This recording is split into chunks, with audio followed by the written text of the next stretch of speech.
Meus queridos irmãos, nesta manhã a passagem das Escrituras por a qual eu devo chamar sua atenção está no Evangelho de Mateus. Me volto ao capítulo de número 23, gostaria de ler o versículo 1 e o versículo de número 3. Mateus capítulo 23, versículo 1 a 3. Então falou Jesus à multidão e aos seus discípulos, dizendo: Na cadeira de Moisés estão assentados os escribas e fariseus. Todas as coisas, pois, que vos disserem que observeis, observai-as e fazei-as, mas não procedais em conformidade com as suas obras, porque dizem e não fazem. O Senhor desmascara e condena toda a hipocrisia religiosa. O Senhor lida com algo que seria frequente ao longo da história de sua igreja até o final, um grande mal, um grande câncer, a hipocrisia religiosa. E ao lidar com isto, ele desmascara os atores principais neste palco, os líderes religiosos da nação de Israel, fariseus e escribas sobretudo, e na sequência, porque ele não apenas expõe, desmascara, ele declara também o juízo, a condenação de toda a hipocrisia religiosa. Bem, no capítulo anterior, você se recorda que os escribas e os fariseus foram para sempre silenciados. Neste capítulo de número 23, eles são desmascarados agora diante do povo. Foram silenciados, o Senhor passou um zíper na boca destes homens diante do povo, e agora ele tira a máscara da hipocrisia deles, condenando-os também diante do povo. Eles queriam ridicularizar o Senhor Jesus Cristo em muitas instâncias aos olhos do povo, desmoralizá-lo aos olhos do povo, sempre publicamente buscando fazer tropeçar, mas agora são eles que são expostos e condenados diante do povo. E a condenação destas pessoas é a condenação geral de todo hipócrita religioso. E queridos amigos, devo dizer que é a mais severa de todas as condenações em toda a palavra de Deus. A mais severa de todas as condenações se encontra no Novo Testamento, e pasme você, dos lábios do próprio Senhor Jesus Cristo, o Salvador. É realmente impressionante e surpreendente para aqueles que não conhecem o Evangelho, que estas palavras, que estas condenações saiam do Novo Testamento, do Evangelho, e dos lábios do próprio Salvador, o Senhor Jesus Cristo. Bem, isso fala muito à nossa consciência, e eu creio que há muitas lições para nós aqui. Mas antes de prosseguir expondo a condenação, ou melhor, expondo a hipocrisia e condenando estes líderes, observe a sabedoria do Senhor Jesus Cristo, como nós devemos aprender com Ele. Em sua sabedoria, Ele faz, antes de iniciar a exposição e a condenação, a seguinte declaração dos versículos 1 a 3. Então falou Jesus à multidão, dizendo: Na cadeira de Moisés estão assentados os escribas e fariseus. Positivamente ele diz: todas as coisas, pois, que vos disserem os escribas e fariseus, que observeis, observai-as e fazei-as, mas não procedais em conformidade com as suas obras. Não é interessante? Essa também é uma advertência ao povo, aos discípulos e a nós, e uma advertência muito útil, muito necessária, da sabedoria do Mestre dos Mestres. Bem, o Senhor lhes ensinara e lhes faria entender aqui que, ao advertir o povo, ao advertir a igreja, ao advertir os seus discípulos contra os mestres, a incapacidade dos mestres de Israel contemporâneos de se assentarem na cadeira de Moisés, de ocuparem a posição de ensino da lei, o Senhor, ele não estava buscando para si a cadeira de Moisés, nem para os seus discípulos a cadeira de Moisés. Nem estava ele, nem estaria ele, ao descreditar os líderes fariseus e escribas, desacreditando a lei de Deus. É isso que ele está fazendo aqui, primeiramente. Antes de descreditar os líderes, os professores desta nação, ele mostra que não veio para quebrantar a lei, nem descreditar a lei. Assim, ele faz isso porque, quão necessário é? Porque diante da desordem, do mau testemunho, do ensino torcido, da anarquia espiritual no templo, nos seus alpendres, nas sinagogas, nas falas daqueles líderes religiosos, diante das lutas e das brigas entre os partidos religiosos saduceus, fariseus e todos os demais, e da confusão, diante de tudo isso, as pessoas observando tudo isso, que a palavra e a autoridade da palavra de Deus não fosse desprezada nem reduzida na estima do povo de Deus. Que eles deveriam observar o ensino da palavra de Deus, pondo-a em prática, mas não seguir, é claro, o mau exemplo daqueles mestres judeus. É isso que ele quer dizer. Falou Jesus à multidão e aos seus discípulos, dizendo, na cadeira de Moisés. No grego, cadeira é cátedra, de onde nós tiramos a cátedra de uma universidade, não é? Em Cambridge, existe a cadeira do senhor Sir Isaac Newton, de física, de ótica, e ao longo das gerações, muitos professores se assentaram ali, assumindo o ensino daquela matéria. Assim, em toda a academia, em toda a associação de ensino, há ali grandes nomes que passaram por aquelas cadeiras, por aquelas matérias, por aqueles departamentos, e é uma honra para os novos professores de novas gerações assentarem-se naquela cátedra, mas também significa que eles passam a ensinar o que aqueles primeiros ensinaram também. E assim o Senhor Jesus diz que em seu tempo, aqueles escribas e fariseus, eles se assentavam na cátedra de Moisés, eles eram responsáveis por ensinar a lei de Deus dada por Moisés. De maneira que tudo o que eles dissessem de acordo com a lei, de maneira que tudo o que eles dissessem, ensinassem, que esteja conforme a lei, o povo deveria ouvir. Na cadeira de Moisés estão assentados os escribas e fariseus, todas as coisas, pois, que vos disserem que observeis, observai-as e fazei-as. Esta é a advertência do Senhor, e é muito importante. E seu objetivo é informar o povo que, como consequência de se desgostarem dos maus líderes e professores, e repudiarem aqueles líderes e professores, por causa dos seus vícios, por causa dos seus erros, por causa da sua hipocrisia, que eles não colocassem de lado a reverência pela verdade, a reverência pela palavra de Deus, pela lei, não desprezassem a lei. Bem, é muito importante nós pensarmos sobre isso. Os escribas e fariseus eram preenchidos, cheios de muita hipocrisia. Entenda isso. Quando o Senhor Jesus usa esse termo, ele não está apenas denegrindo eles como alguém que não sabe o que está dizendo. Ele vê o coração. O que ele está dizendo é exatamente o que há dentro do coração daqueles homens. Eram de fato hipócritas religiosos.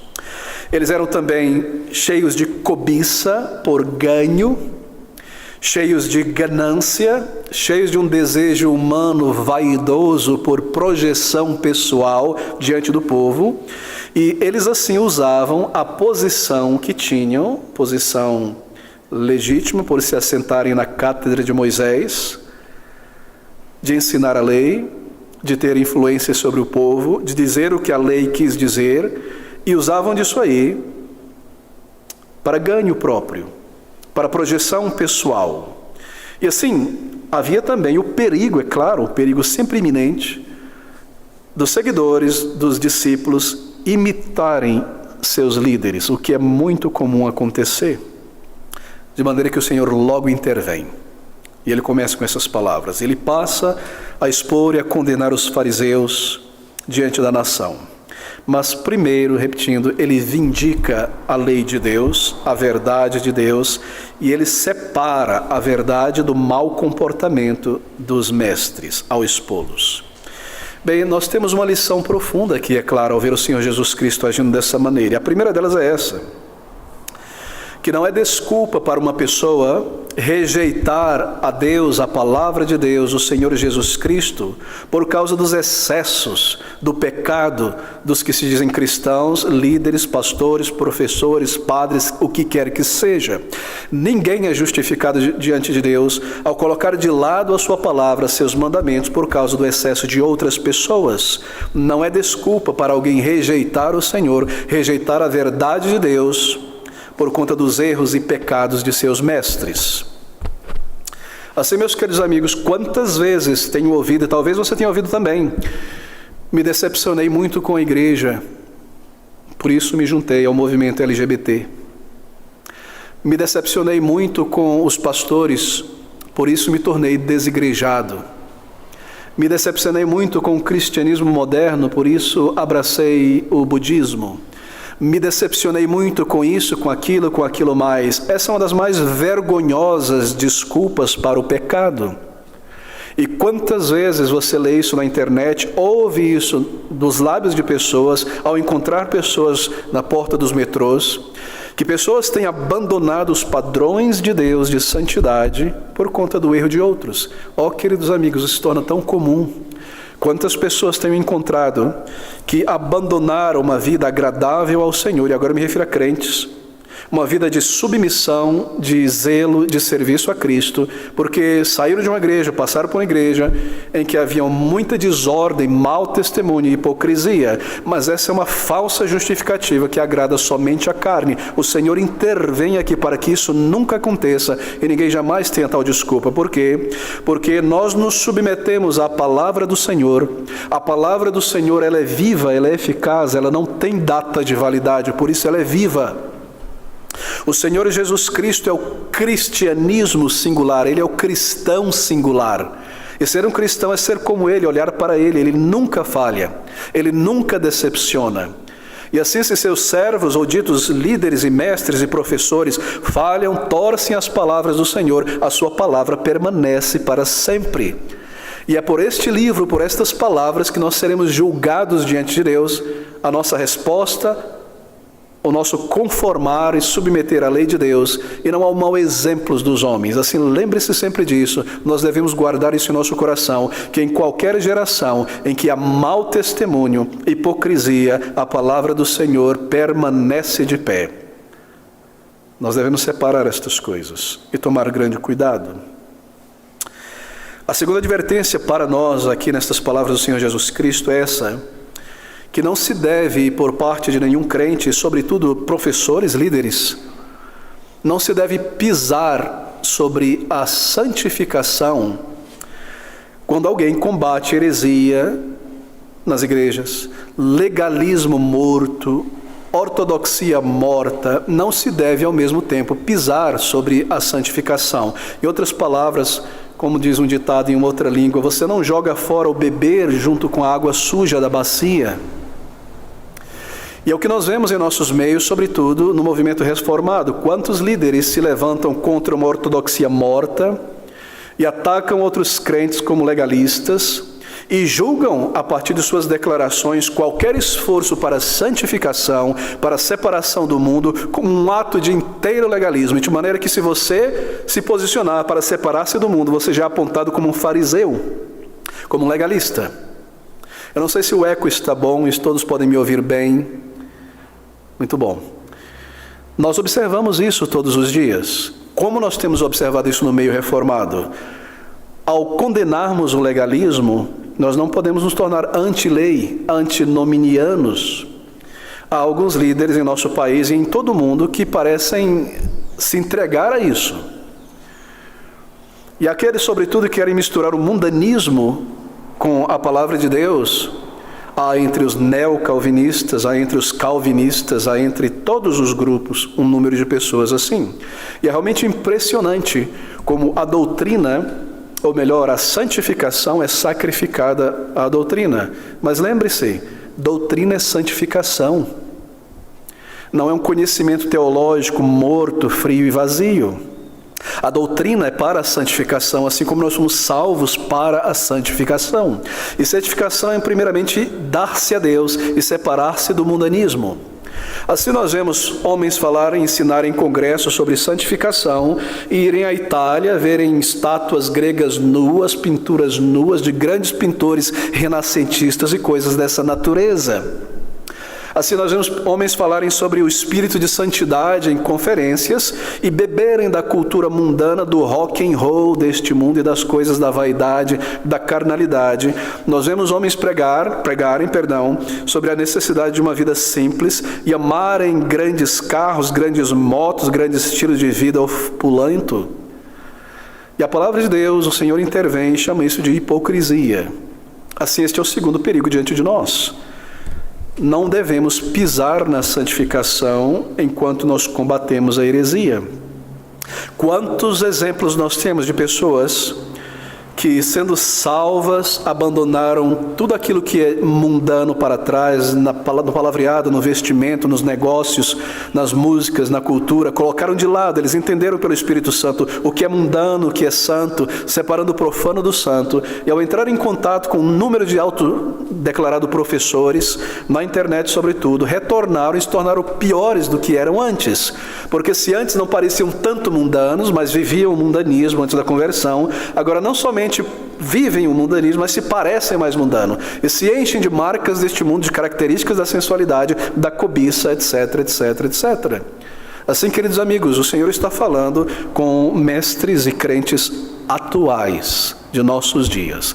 Esta palavra não é palavra morta. Esta palavra não é palavra de um museu para ser observado, empoeirado em algum ensino lá para o passado. Nós não temos aqui resquícios petrificados de verdade para uma geração apenas. Esta é a palavra do Deus vivo para nós hoje. E o Senhor inicia então com este discernimento antes de expor aqueles líderes. E diante de nós está, não é desculpa rejeitar a palavra do Senhor para o crente, a vontade do Senhor, por causa do mau exemplo de outros. Eu poderia multiplicar os exemplos aqui. Tenho conhecido várias pessoas que foram vítimas por muitos anos do movimento da teologia da prosperidade. E por conta da cobiça em seus corações, foram levados a entregar ali naquelas igrejas, chamadas igrejas, os anéis de noivado, até geladeiras que tinham em casa, em busca de uma bolada maior. Foram enganados por sua própria concupiscência, o desejo de muita riqueza. Então, seus olhos foram abertos e saíram deste meio. Eu tenho encontrado ao longo da minha vida de cristão muitos assim. E quando saíram deste meio e se uniram a uma igreja bíblica, nunca mais ofertaram para a obra do Senhor. Não é impressionante? Ou fizeram o mínimo possível, porque se sentiram tão lesados no passado. Assim, não é desculpa quebrar o mandamento do Senhor por conta do erro de outros. Há aqueles também, esse já é um número maior, de crentes no Senhor Jesus Cristo, que estavam em grupos, muitas vezes hereges, outras vezes desobedientes à palavra de Deus em muitos sentidos, mas eles estavam na igreja domingo, terça, quarta, quinta, sexta e sábado. E no trabalho também. Mas que quando nasceram de novo, ou conheceram a verdade, se cansam de estar na igreja em um culto, no dia do Senhor é o suficiente. Nós não temos qualquer desculpa por desprezar o dia do Senhor por conta do erro dos outros. Nós não temos desculpa para nos dar férias espirituais, descanso sabático espiritual, quando nós somos chamados ao bom combate por causa do mau exemplo de outros. Queridos amigos, nós aplicamos individualmente à nossa consciência estas verdades para que elas sejam relevantes em nossa situação. Nós examinemos o nosso coração e assim nós oremos ao Senhor por mudança, porque este é o objetivo. Há diante de nós, como diante deles, este perigo de desprezarmos a palavra do Senhor, de desprezarmos o senhorio de Cristo por conta do mau exemplo de outras pessoas. Nunca se permita isto. A Deus nós servimos, a Cristo nós servimos. Ele não muda, Ele é o mesmo ontem, hoje e para sempre. O seu caráter é o mesmo hoje no seu trono de glória. Sua palavra é a mesma. Nosso chamado é o mesmo. Bem, assim nós seguimos em frente então, e aqui segue a primeira acusação do Senhor Jesus Cristo contra estes líderes, versículo 3, a segunda parte. Mas não procedais em conformidade com as suas obras, porque dizem e não fazem. Bem, eles dizem e eles não fazem. Isto é típico, não é? Em outras palavras, eles dizem, faça isso, viva assim, assim, assim, assim, mas eles dão grandes descontos a si mesmos. Eles fazem boas promessas, mas não cumprem. Estão cheios de palavras bonitas, estão cheios de versículos bíblicos nos lábios, mas não possuem boas obras. Falam, dizem, diz o Senhor, mas não fazem. São grandes oradores, mas mal praticantes. grandes conhecedores da história da igreja, da teologia, de pontos difíceis, de diferenciações de usos e costumes, mas mal praticantes da vontade do Senhor. E esta é a primeira acusação que está na base de todo o restante das demais acusações. A segunda está no versículo 4. Porque dizem e não fazem, pois atam fardos pesados e difíceis de suportar e os põem aos ombros dos homens. Eles, porém, nem com seu dedo querem movê-los. Bem, eles colocavam as ordenanças das tradições dos seus pais. Por pais quer se dizer intérpretes da lei, desde Moisés, aqueles rabinos que foram interpretando segundo a mente deles a lei de Deus e criando novos preceitos. Eles pegaram esses preceitos dos chamados pais, das tradições, e colocaram, veja você, acima da própria lei dada por Deus, que é clara, que é direta. A tradição acima da lei. O sistema deles requeria isso, é claro, que as tradições estivessem acima da lei. Deixa eu me explicar isso.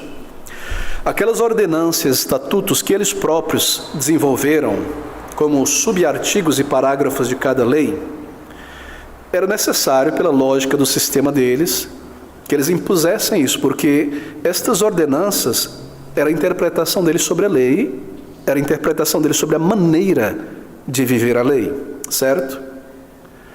Assim, embora torcidas ou exageradas, eles deveriam impor, porque eles entendiam que a lei deveria ser vivida e cumprida desta maneira prática, assim, assim, assim, assim. Assim, era necessário para o sistema deles que isso fosse feito. As suas interpretações eram as aplicações da lei, os comentários da lei, o suplemento da lei escrita para a vida. Deixa-me dar um exemplo contemporâneo. Há algum tempo atrás, um ano e meio atrás, estava ouvindo no rádio do carro, vindo para a igreja, a entrevista de uma senhora, esposa do falecido senhor Davi Miranda, da igreja chamada Deus é Amor, o fundador. E, resumindo uma longa conversa, a igreja é muito criticada por usos e costumes que às vezes se tornam exagerados. É uma das poucas igrejas ou denominações no Brasil que tem um foco muito grande em usos e costumes.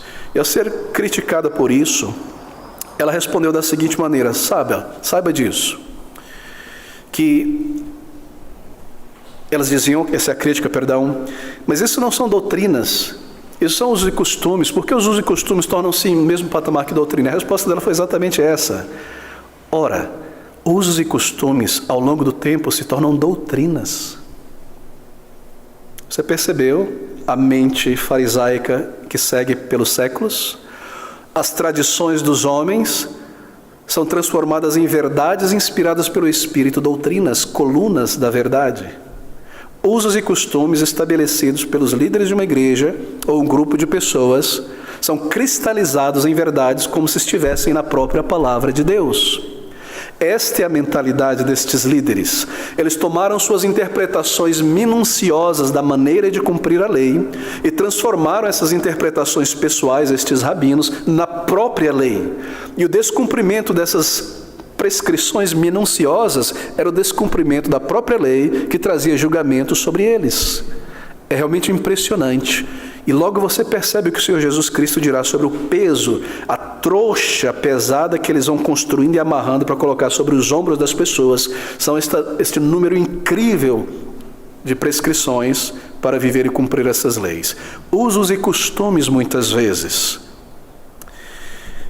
Bem, queridos amigos, enquanto a lei de Deus, ela trazia requerimentos pesados, ela também trazia grande alívio. As duas coisas estavam presentes. Esses requerimentos pesados era para incutir na mente do povo judeu que eles deveriam se manter santos porque o seu Deus é santo, desassociados do mundanismo porque eles são um povo eleito, uma nação eleita, para que neste berço separado do mundanismo e santo nascesse o Messias que logo viria para o mundo inteiro. Mas havia também muito alívio e muitas coisas positivas na lei. Mas o ensino dos escribas e fariseus só haviam coisas negativas, coisas que tornavam a lei de Deus mais pesada de se viver e de se carregar. Sobretudo, aqueles requerimentos infindáveis que eles criaram para o cumprimento do 4º mandamento, que é o dia de descanso, o sábado. Como nós vamos cumprir este mandamento? E quando você lê a literatura rabínica, você observa que a maior parte das discussões entre os grupos religiosos, ao interpretar estes mandamentos, é como nós vamos viver, desdobrar no nosso dia a dia, na nossa prática, estas leis. O que é certo, o que é errado, o que é digno de punição e digno de louvor. E quando você observa o que eles escreviam, a maneira como eles interpretavam, vocês logo percebem que eles aumentavam o peso da lei. Eles roubavam do homem o sábado e os tornavam escravos do sábado. O sábado, o 4º mandamento, sabá, descanso, que foi dado por Deus ao homem, 6 dias trabalhará, 1 descansará, foi dado para o homem para servi-lo, para que ele descanse e pense nas coisas do alto, torna o próprio homem um escravo. E essa escravidão foi tecida lentamente pelos rabinos. Há muitos exemplos. No sábado, o comando é deixar descansar a terra, o teu animal, o teu servo, não trabalhar, não produzir obras que visam lucro, etc, etc. Muito bem. Como é que isso se dá, então? Como é que é a jurisprudência desse negócio aqui?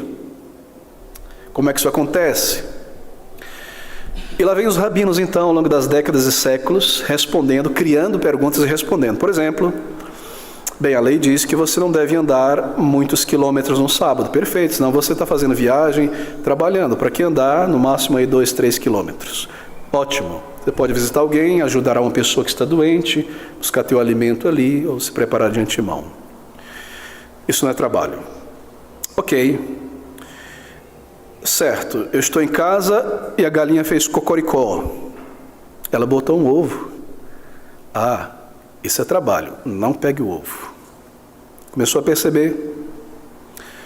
Você está se preparando para ir ao templo e para diante do espelho para se pentear e ver um cabelo branco ali. Se você tirar esse cabelo branco, isso é obra no dia do Senhor. Não faça isso.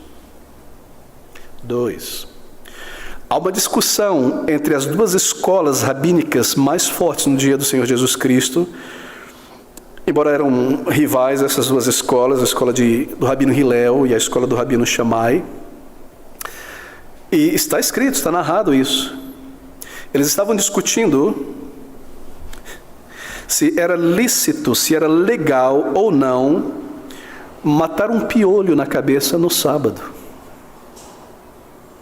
Você pode imaginar o gesso que as pessoas tinham, como elas eram engessadas debaixo de um peso tremendo quanto às leis. E isso é apenas um dos mandamentos. Assim, eles pegavam os mandamentos e começavam a desdobrá-los em aplicações casuísticas, não é? Causas que iriam da realidade diária em relação à lei perfeita. Como viver, como aplicar. E criaram um negócio tão pesado que eles próprios também não queriam viver. E é isso que o Senhor Jesus Cristo diz: pois atam fardos pesados e difíceis de suportar. Quem conseguia suportar um negócio desse?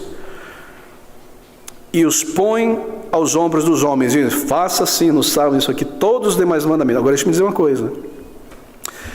Eles pegaram os mandamentos, todos eles no Antigo Testamento. Isso é correto, que eles fizeram porque eles discriminaram em ordem e sistematizaram. Todas as vezes que o Senhor diz faça, não deixe de fazer, não deixe de não fazer, eles enumeraram isso em ordem, vem da Bíblia, vem do Antigo Testamento, do Pentateuco, e perceberam que isso acontece 613 vezes. Há no Antigo Testamento, no Pentateuco, 5 primeiros livros, 613 comandos, mandamentos. Isso é correto, não está errado. Eles discriminaram. Por exemplo, você logo segue os 10 mandamentos, já tem 10. E aí os preceitos, os estatutos do Senhor: não farás comércio no dia do Senhor, 11.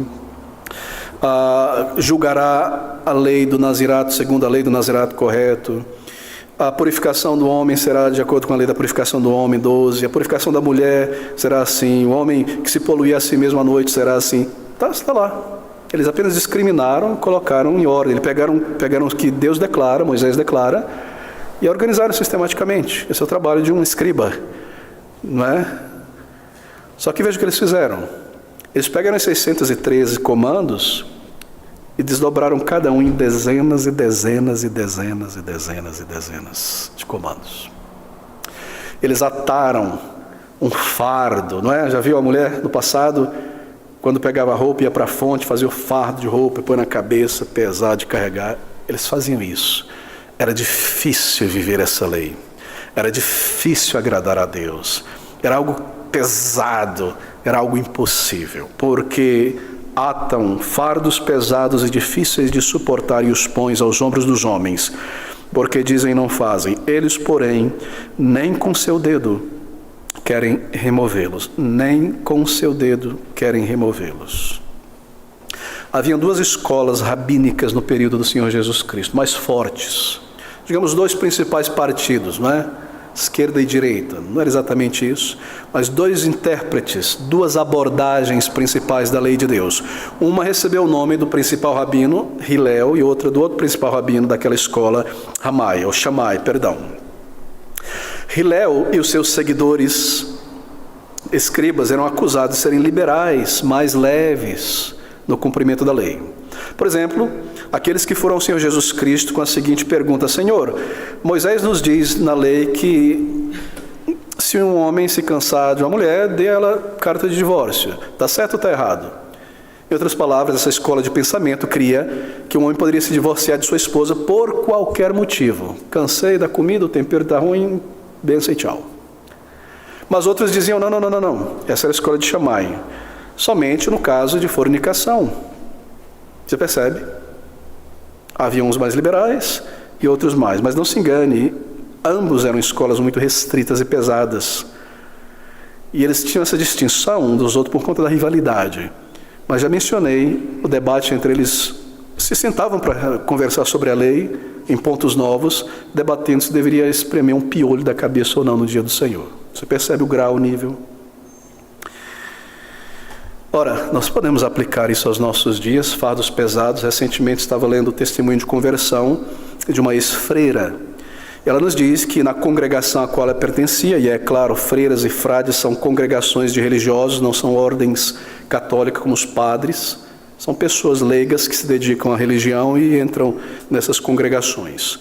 E esta freira estava dizendo como era difícil a vida neste lugar, acordar às 4:30 da manhã, e ela dizia que você só podia tomar banho com um balde d'água, e todos esses sacrifícios eram para purificar a sua alma.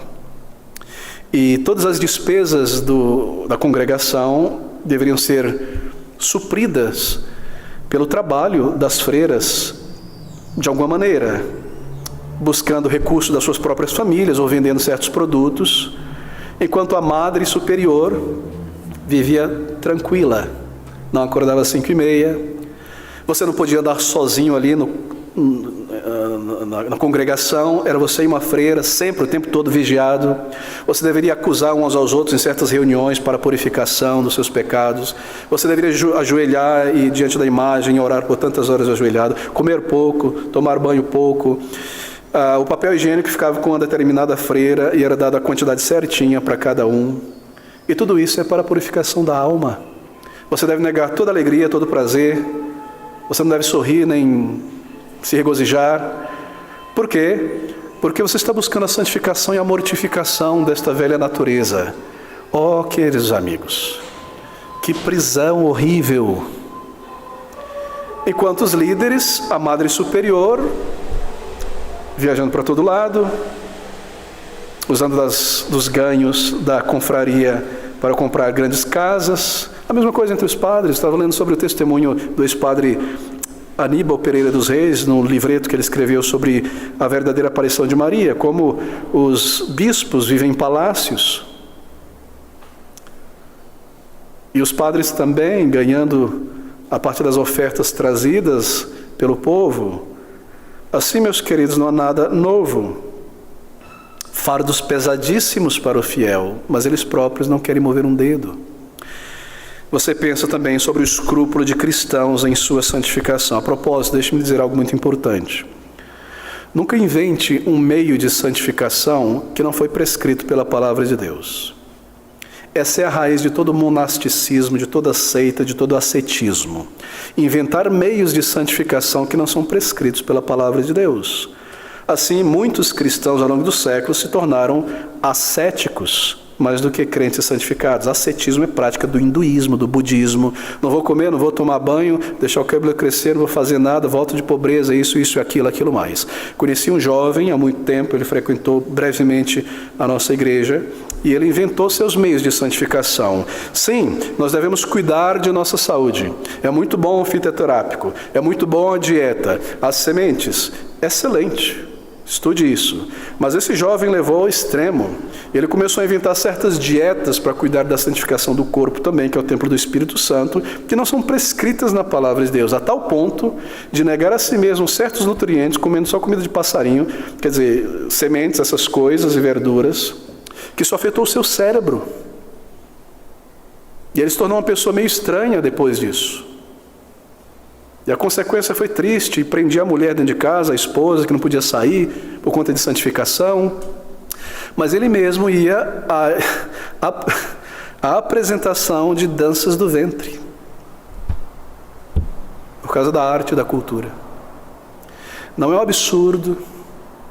Tome muito cuidado em não criar meios de santificação, de luta contra o pecado que não são prescritos pela palavra de Deus. Porque assim o cristianismo se tornou catolicismo, e misticismo e seita. De onde é que surgem os monastérios nos topos das montanhas, penhascos, senão a ideia de separar do mundo?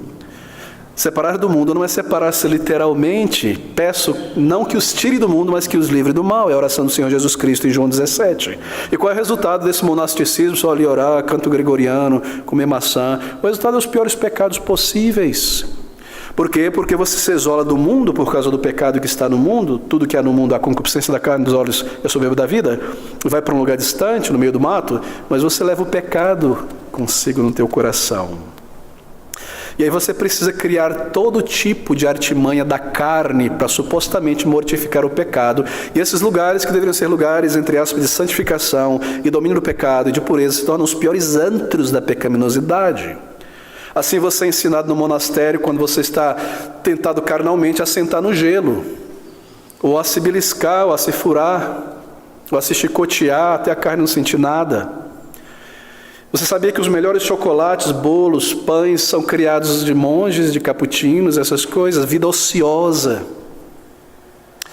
Em Goiânia foi derrubado um local muito antigo que, bom, eu não me recordo muito bem exatamente a descrição, mas havia ali uma congregação de freiras e do outro lado da parede de frades, não é? E o tempo passou, muitas décadas passaram. Eram separados, claro, homens e mulheres, lá cada um no seu lado, uma parede separava, muito grande. E o governo, de alguma maneira, isso caiu na mão do governo, a propriedade, decidiram derrubar e construir algo que é hoje uma escola de educação física e fisioterapia, uma parte de uma faculdade. E quando começaram a destruir aquelas grandes paredes de tijolos, né, aqueles tijolões, foi estarrecedor o que descobriram. Dúzias de pequenos fetos nas paredes. As piores coisas, mais malignas, são praticadas quando a religião é uma religião das externalidades.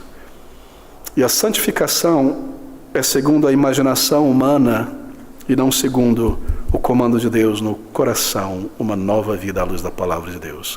Tome grande cuidado em não inventar meios de santificação não estabelecidos pela palavra do Senhor.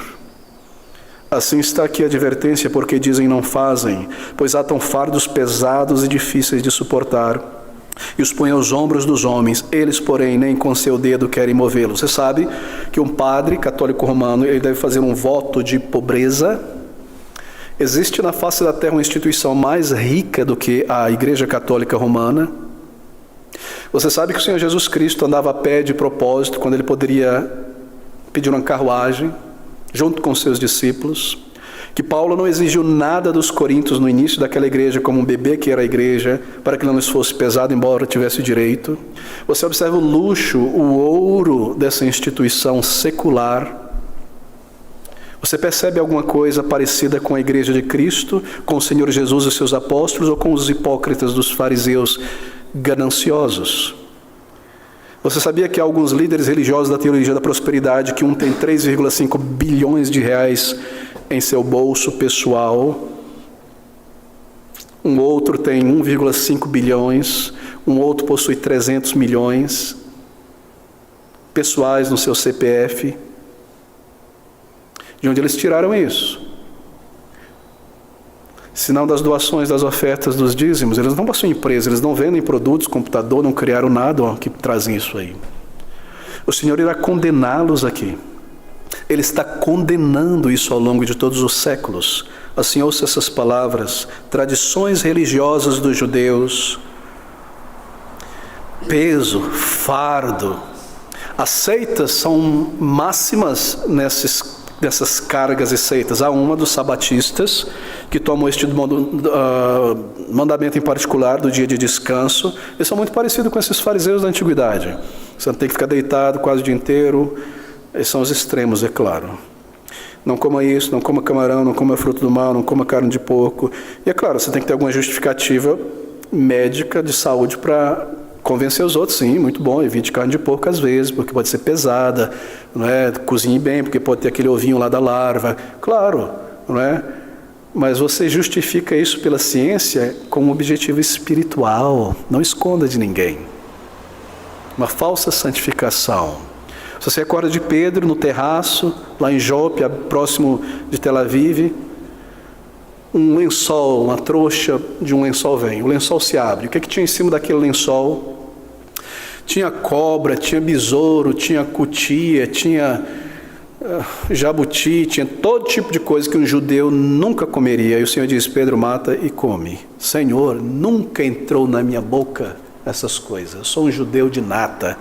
Nunca entrou nada impuro. Não diga que é impuro que eu santifiquei. Paulo diz que todas as coisas podem ser recebidas com oração e ação de graças. A religião que põe a ênfase no comer, no tocar, no beber, meus irmãos, cristianismo bíblico, o verdadeiro cristianismo, a verdadeira religião não é comida, nem bebida, nem chapéu, nem tirar a barba ou colocar a barba, nem um uniforme religioso, nem a maneira como você anda. Cristianismo é uma nova vida no coração. O resultado de alguém não salvo, não regenerado, buscando profundamente a religião, é isso aqui: monasticismo, farisaísmo, todos esses tipos de coisas, porque a santidade depende do exterior. Assim, tome grande cuidado com isso, e não colocar sobre si um fardo que mesmo o Senhor não coloca. Agora, contraste esse jugo pesado dos líderes, este fardo dos fariseus, com o jugo de Cristo. Abra no capítulo 11, versículo 28 e 30. Veja o jugo, o fardo de Cristo. Vinde a mim todos os que estáis cansados e oprimidos pelo pecado, pela culpa, por tentar guardar a lei e nunca conseguir, e eu vos aliviarei. Tomai sobre vós o meu fardo, o meu jugo, e aprendei de mim, que sou manso e humilde de coração, e encontrareis descanso para as vossas almas. Eu tomo o fardo de Cristo e encontro descanso, sim, porque o seu fardo liberta. É ir a Ele. Esta é a verdadeira religião, a verdadeira salvação, é conhecer a Cristo. Quanto comove o nosso coração ver aquelas multidões de pessoas peregrinando ali pela Dutra e Ayrton Senna em direção à Aparecida do Norte, muitos carregando uma imagem pesada de um santo de Aparecida, outros uma cruz de madeira, o fardo da religião. Onde está isso comandado na palavra de Deus? Se não nos mandamentos da Igreja Católica e não na palavra de Deus. O fardo de Cristo é: creia no Senhor Jesus. O fardo de Cristo é: dê a Ele os teus pecados, para que Ele pague em teu lugar. Vá a Ele pela fé, sem nada, sem mérito, sem boas obras, pela fé puramente. Seja salvo por Cristo Jesus, seja liberto, seja transformado, seja salvo das garras do opressor humano e de Satanás. O fardo de Cristo é a liberdade dos filhos de Deus. A cruz Ele já carregou. Eu devo carregar a minha cruz, Ele diz, mas lembre-se, a ponta mais pesada Ele já carregou. Seu fardo é leve. Submissão ao Mestre tão amável. Oh, meus irmãos, há tanto a ser dito.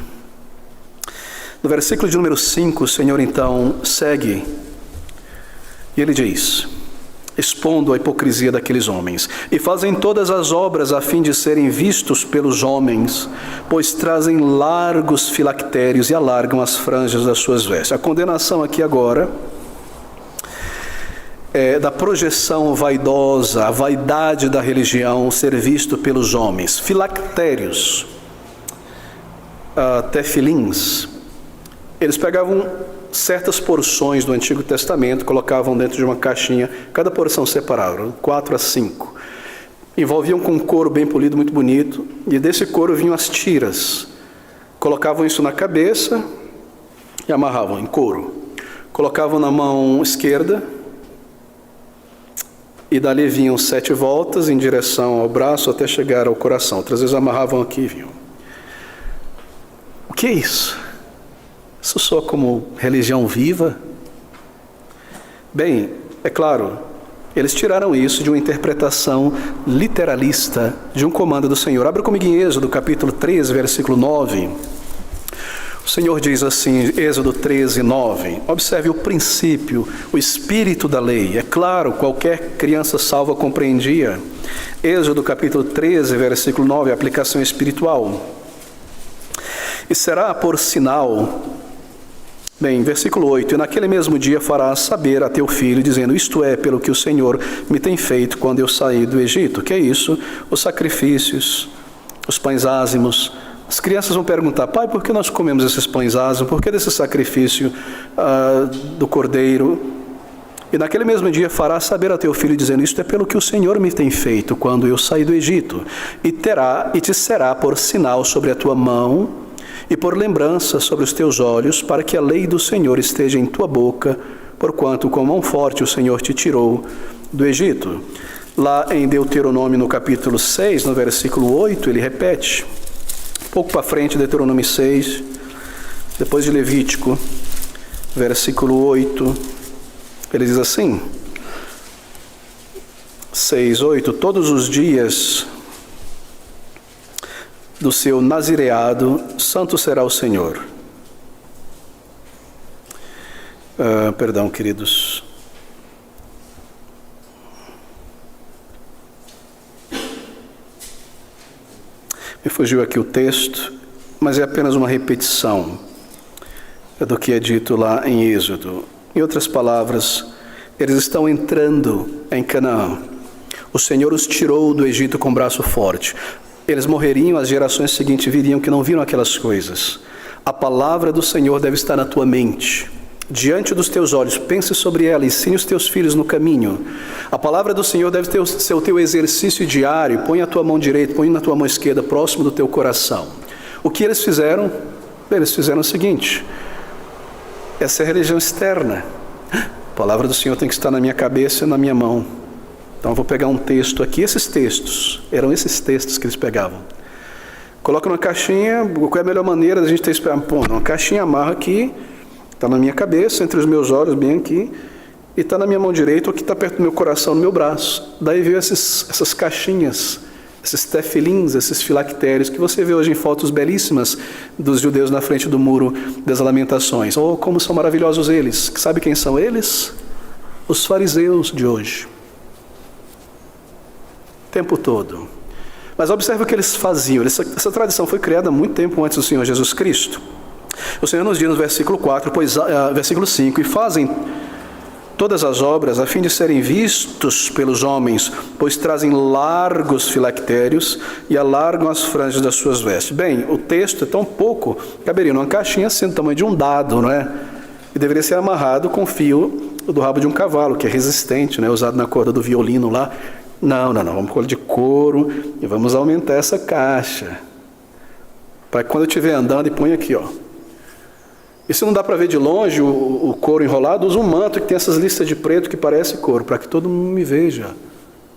Como eu guardo a lei do Senhor aqui, em meu coração, em minha mão direita. Como eu penso sobre a cruz de Cristo o tempo todo. Essa era a maneira que eles guardavam a lei. A letra morta. Pense na lei de Deus. Bem, eu não posso esquecer Deixa eu criar um hábito aqui, um monte de bolinha que conforme eu lembro da lei, eu passo 1, 2, 3. Religião da externalidade. Assim eram eles. E nas suas franjas, diz o Salvador, alargam as franjas de suas vestes. Eles deveriam carregar um pequeno nozinho aqui, não é, com um texto que lembrassem dessas verdades. Até hoje tem um manto e aqui tem um negócio lá com uns nozão grande pra caramba. Para que eu seja visto como um homem piedoso, que ora. O Senhor não é a primeira vez que repreende essas pessoas sobre essa vaidade. Volte comigo ao capítulo 6, versículo 15. Versículo 1, perdão. Ele já repreendeu isso. Ele está ensinando os discípulos e depois recorda o povo e os discípulos no capítulo 23. Mas no capítulo 6 ele diz: guardai-vos de fazer a vossa esmola diante dos homens. Guardai-vos de viver a vossa piedade diante dos homens, para sereis vistos por eles. Aliás, não tendes galardão junto de vosso Pai que está nos céus. Quando deres esmolas, ele segue em frente, para serem glorificados pelos homens. Já tem o seu galardão. Versículo 4, para que a tua esmola seja dada em secreto, teu Pai que vem em secreto, Ele mesmo te recompensará publicamente. E quando orares, não seja como os hipócritas, pois se comprazem em orar em pé nas sinagogas e as esquinas das ruas, para serem vistos pelos homens. Em verdade vos digo que já receberam o seu galardão. Meus queridos irmãos, todos nós aqui estamos sob perigo disso. Uma oportunidade apareceu em algum lugar, eu vou me projetar como um grande santo, um grande evangelista, o que quer que seja, aos olhos de todo mundo. Vou pegar uma posição bem proeminente, onde todo mundo me veja, praticar a minha obra. Há em nós este fermento do farisaísmo.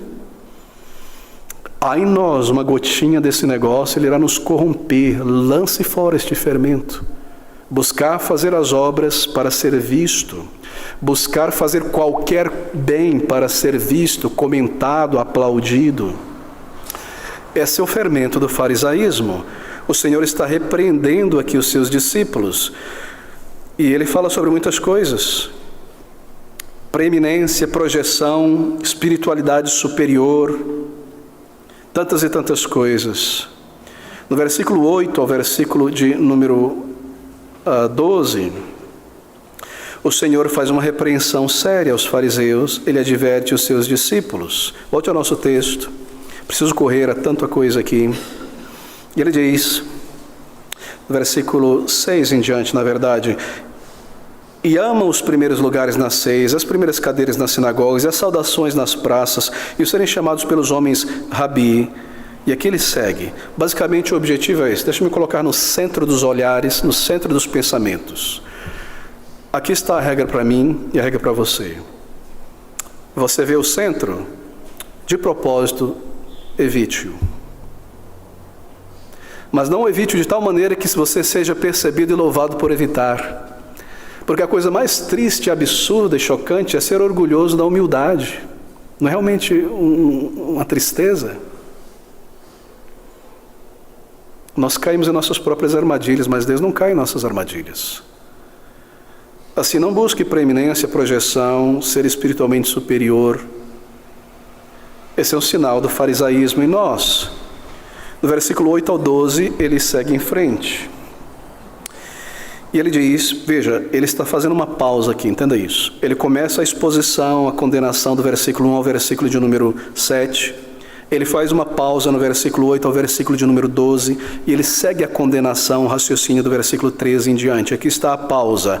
Uma pausa na repreensão dos fariseus. Ele adverte agora os discípulos a não seguirem o caminho dos fariseus.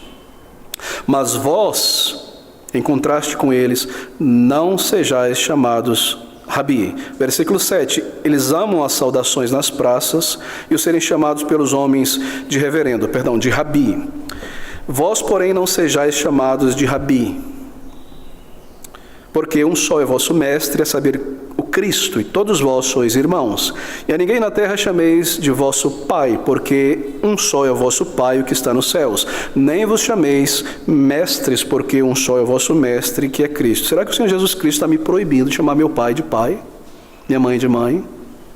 É claro que não. O professor de professor. O que ele está dizendo aqui é isto. Vós, porém, não sejais chamados de mestres, rabi espirituais. Ninguém na terra chamais de vosso Pai espiritual. Nem vos chameis entre vós, meu mestre espiritual. Nós temos um pai espiritual, um mestre espiritual, que é o Senhor. Nós não colocamos nossos olhos nos homens para chamá-los ou tê-los como nosso guia espiritual. Homens, jamais. Assim, estes hipócritas religiosos amam ter estes títulos. Eles amam serem chamados de reverendos. Reverência é somente o Senhor que é digno. Pastores de respeito. Reverência é o que você faz diante de alguém santo, não é? Da parte de Deus, que representa o próprio Deus encarnado. Rabis, tu és o meu líder, sem ti nada poderia fazer para entender qualquer verdade. Tu és o meu pai espiritual. Sim, Paulo diz que ele foi o pai de muitos ali, mas não o pai espiritual, ele foi o parteiro espiritual. O que ensinou o beabá, nesse sentido, os gerou em Cristo. Cristo é o nosso mestre. Nós temos um só pai, entre nós somos irmãos. Temos esses títulos de respeito, mas não colocamos sobre homens, quem quer que seja, esta autoridade de guia espiritual da minha alma. Isso é típico do misticismo. Isso, é claro, entrou na igreja evangélica. Oh, meus queridos amigos, pense sobre a soberba, a prepotência de líderes evangélicos que se autodenominam, pense você, apóstolos. Há hoje aqueles que se denominam querubins e serafins. É verdade. Querubins e serafins. Ninguém quer ser um surubim, não é? É só título grande. Recentemente, alguém mencionou que era um membro de uma determinada igreja apostólica.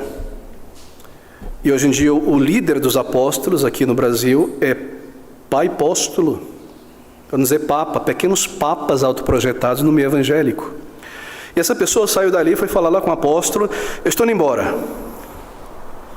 Bom, eu não posso fazer nada, não posso te amarrar aqui, eu não vou te amaldiçoar, mas eu tiro de você a minha paternidade. É motivo de chacota, não é? É motivo de risada. Por isso o termo é hipócrita. Hipócrita é o termo dado ao ator grego, aquela máscara, um ator no palco da religião. E as pessoas temem esses homens, e temem a maldição, e temem o que quer que seja. Tem um por aí que abençoava, agora amaldiçoa também. Em nome de Cristo. Não tema estas pessoas. O salmista diz: não tema o homem que pode fazer. Não se impressione com a postura deles, com a hipocrisia, com a autodenominação de poder, de pai, de apóstolo, de o que quer que seja. São usurpadores desses termos. Dão a si mesmo o título, mas não possuem autoridade, nem o poder, nem o ofício. São hipócritas, atores religiosos, atuam como papel de apóstolos, de pais espirituais, de isso e aquilo. Não tema o homem. Não tema o que dizem, não tema o que declaram que irão fazer contra você, o que sucederá com você. Tema Deus, tema pecar contra Cristo, tema adorar essas pessoas mais do que adorar a Deus. Tema submeter a tua consciência, a tua mente, não à palavra de Deus, mas a homens e seus ditames. Tema ser levado por sua própria cobiça e concupiscência para segui-los. Tema isto, mas não tema esses homens. E amam os primeiros lugares e as saudações nas praças e os serem chamados pelos homens, Rabi. Há alguns que ficam irados quando não são chamados de apóstolos. Há alguns que ficam irados quando não são chamados de profetas. É realmente impressionante, queridos amigos. Essas coisas são bolhas de ar, apenas na superfície, na aparência. Há uma aparência de poder e piedade. Mas não há piedade, não há santidade. As suas obras, seus atos testificam isso, são tão contrários à palavra do Senhor. E por mais que Satanás os ajude com milagres e sinais, e por mais que eles inventem suas artimanhas para tentarem provar seus poderes, lembre-se sempre, naquele dia, diz o Senhor em Lucas, me dirão muito: Senhor, em teu nome não expulsamos demônios? Senhor, em teu nome não fizemos as coisas acontecerem? Nunca vos conheci, diz o Senhor Jesus. Vocês não são dos meus. Não foi a minha autoridade, eu não vos enviei. Apartai-vos de mim, vós que praticais a iniquidade. Será que nós precisamos de um chacoalhão? Será que a razão por que nós não observamos o erro e os hereges para resistir é porque eles se apresentam como nós, bem vestidos, bem sorridentes? Não, o herege é lá do passado. Ele tem que vir assim, eu tenho que ver nele, na cara dele, alguma coisa mal, alguma coisa maliciosa. Bom, Satanás se apresenta como um anjo de luz. Ouça o ensino. Observe o exemplo de Cristo.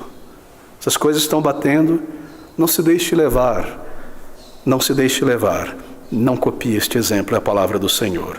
Aqui está então a pausa na repreensão, e o Senhor então volta a lidar com isso. Lá em Mateus capítulo 20, não terei tempo para lidar, mas nós lemos no versículo 25 que o Senhor Jesus chama à parte os seus próprios discípulos. Satanás estava enchendo o coração deles de rivalidade, divisão, e o Senhor os chama à parte e interfere.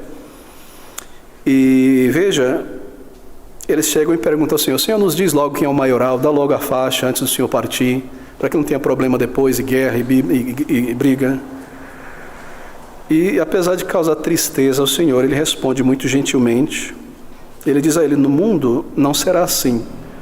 Perdão, na minha igreja não será como no mundo. No mundo, os maiorais se elevam mais e mais e mais e mais. Versículo 26, ele diz: não será assim entre vós. No reino que eu estou a ponto de estabelecer, este princípio de autoexaltação não será seguido. Todos os meus servos serão iguais, e a única grandeza será a grandeza da humildade, a grandeza do serviço aos outros. Qualquer que quisesse fazer grande, diz o Senhor, faça-se menor. E aqui no capítulo 23, ele repete no versículo 11 as mesmas palavras. Qualquer, o maior dentre vós, será o servo. Faça-se grande em serviço, meu irmão.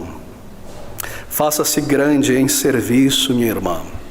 Esses são os maiores no reino de Deus. Eles são conhecidos por Deus e pelos servos de Deus. Eles mais servem.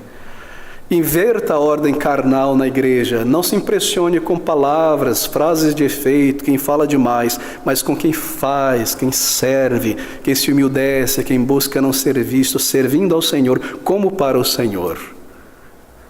Essa é a regra. Aquele que é maior dentre vós será vosso servo. E o que a si mesmo se exaltar será humilhado. No versículo 28 daquele capítulo de Mateus que eu mencionei, o Senhor Jesus disse: olhe para o meu exemplo. Eu não vim para ser servido, mas para servir.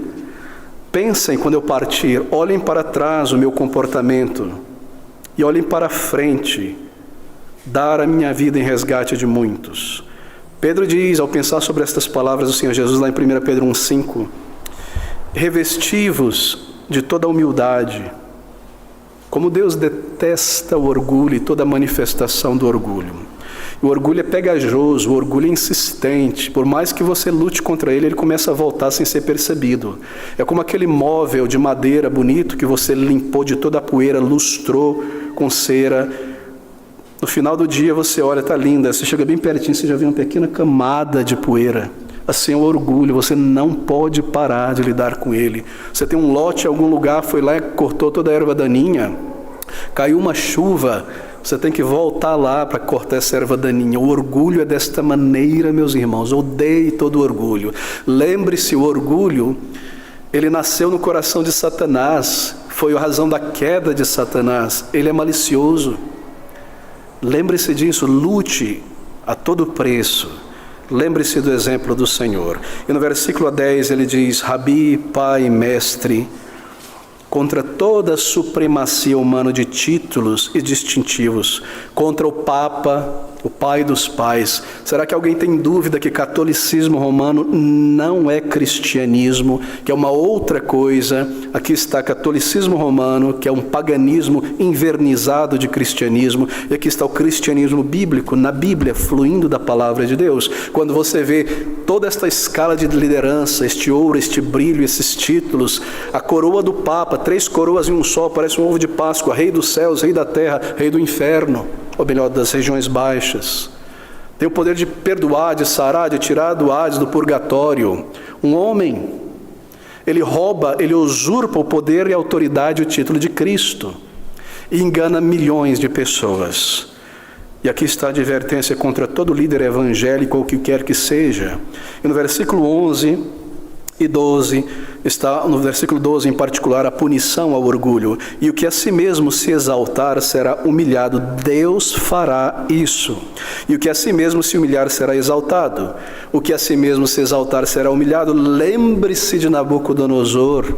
Lembre-se de Herodes se exaltando em seu discurso. Lembre-se de tantos exemplos que Deus permitiu na história para ficar diante dos nossos olhos, para nós lembrarmos o resultado do orgulho. Não alimente. E aí, é claro, uma recompensa ao que se humilha. O que se humilhar será exaltado por Deus, em sua estima. Então ele segue, o nosso tempo já acabou.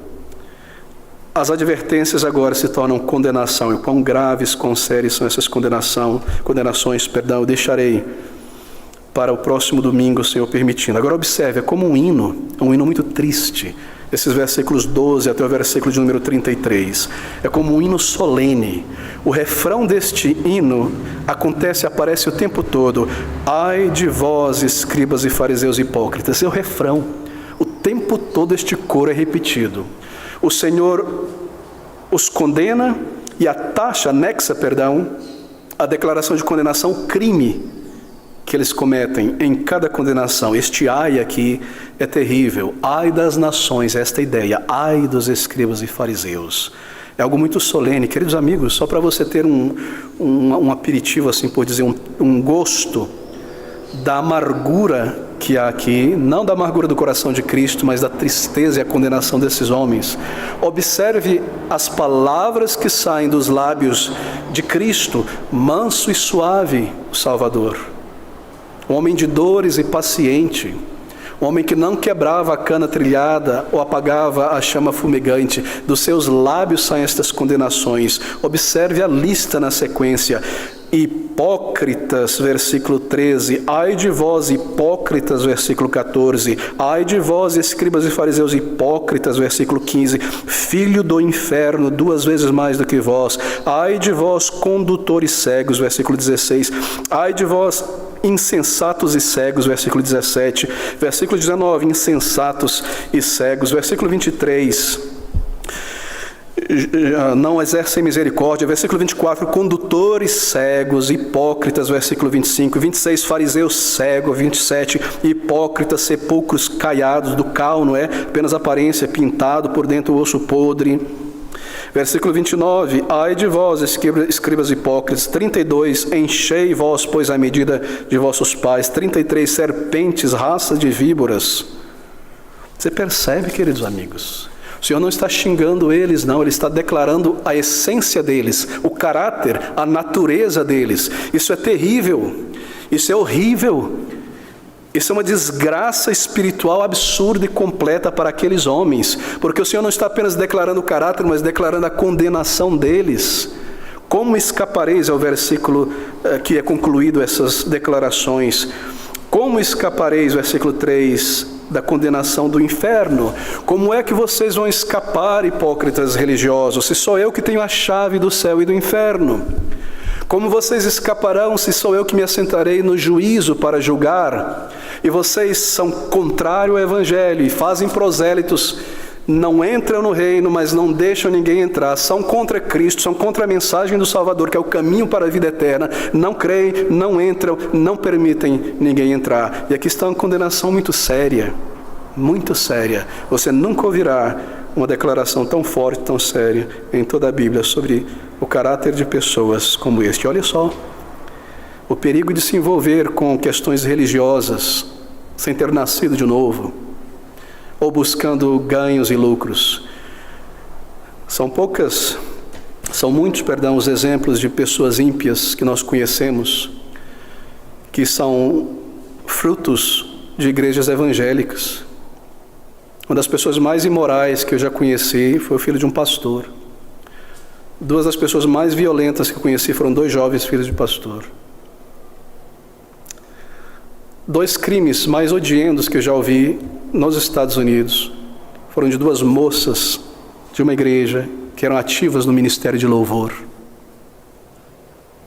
Por quê? Porque se acostumaram tanto a ouvir sobre pecado, perdão, pecado, esse é aquele pecado que se torna algo normal, isso não ofende, não afeta, não move. Eu posso pecar, já lidei com, já sei o meio de, envolvido com isso, se tornaram piores do que o mundano, do que o católico, do que o espírita, do que aquele que não ouve nada da palavra de Deus. O perigo da proximidade com as coisas santas com o coração não regenerado. O perigo da proximidade com as coisas santas em não checar o seu próprio coração, encarar os seus pecados e se permitir ao pecado sabendo que é um remédio para lhe curar. Queridos amigos, aqueles que pecam por causa da misericórdia de Deus serão julgados, diz a palavra de Deus, sem misericórdia. E aqui está a condenação sem misericórdia, porque eles rejeitam a misericórdia de Deus. Assim nós somos extremamente advertidos nesses últimos dias. E o Senhor permitindo, nós voltaremos aqui. Mas veja, não tome isso como algo negativo. O Senhor está santificando o seu povo. O Senhor está separando a sua igreja. Ele está dizendo: não se contamine com o fermento da hipocrisia que nasce com o orgulho religioso. É um grande mal. Esta é a santificação para as nossas vidas. Graças a Deus pelo Senhor Jesus. Graças a Deus porque Ele começa a dar aqui nome aos bois e nós precisamos saber. Fariseus, escribas, saduceus. Se nós não sabemos isso, como nós vamos saber quem são os cães e os porcos e os falsos obreiros e os maus obreiros para resisti-los? Assim o Senhor Jesus se interpõe. Mas há uma última advertência. Tome grande cuidado em não imolar o Salvador em suas palavras, porque Ele tem autoridade para usar essas palavras assim, porque Ele conhece de fato o coração humano. Nós expomos a verdade, nós expomos o erro doutrinário, mas nós tomamos grande cuidado em nossas declarações. Só o Senhor conhece o coração. E Ele aqui o expõe, e Ele tem autoridade de condená-los desta maneira. E a condenação aqui é a condenação ao juízo eterno. Nós não temos essa autoridade, mas nós temos a autoridade do Senhor para julgar segundo o reto juízo. E nós devemos fazer isso. E devemos muitas vezes dar o nome aos bois. De outra maneira, como o povo de Deus saberá quem é um falso mestre, quem é um cão, quem é um obreiro fraudulento. Assim nós fazemos isso com toda reverência, meus irmãos. E ao pensarmos sobre estas coisas, sobre a queda de outras pessoas, sobre o mau exemplo, tomamos grande cuidado para que o orgulho não nos engane. Falar sobre os pecados alheios com os olhos secos é um sinal de orgulho e hipocrisia. Falar sobre pecados horríveis e sérios como o esporte é um sinal de grande infatuação religiosa. Quando nós vemos a queda de outros e a tristeza de outros, deve nos levar ao joelho, a chorar e a clamar que Deus nos poupe. Falar sobre o pecado do outro e a queda do outro, como quem espalha uma noticiazinha, olha, veja isso, é sinal de uma mente que se acha superior espiritualmente aos outros. Tome grande cuidado, nós tomamos grande cuidado. Assim, meus irmãos, as palavras do Senhor Jesus, eu concluo aqui. Ouça essas palavras. Todas as coisas, pois, versículo 3, que vos disserem que observeis, observai-as e fazei-as, mas não procedais em conformidade com as suas obras, porque dizem e não fazem. A palavra do Senhor permanece, seus padrões permanecem, suas exigências permanecem, e nós prestaremos conta ao Senhor em relação à sua palavra e não em relação ao erro dos outros. Que o Senhor nos abençoe nesta manhã. Firme, costure estas verdades no tecido da nossa consciência e coração. Esteja sempre em nós.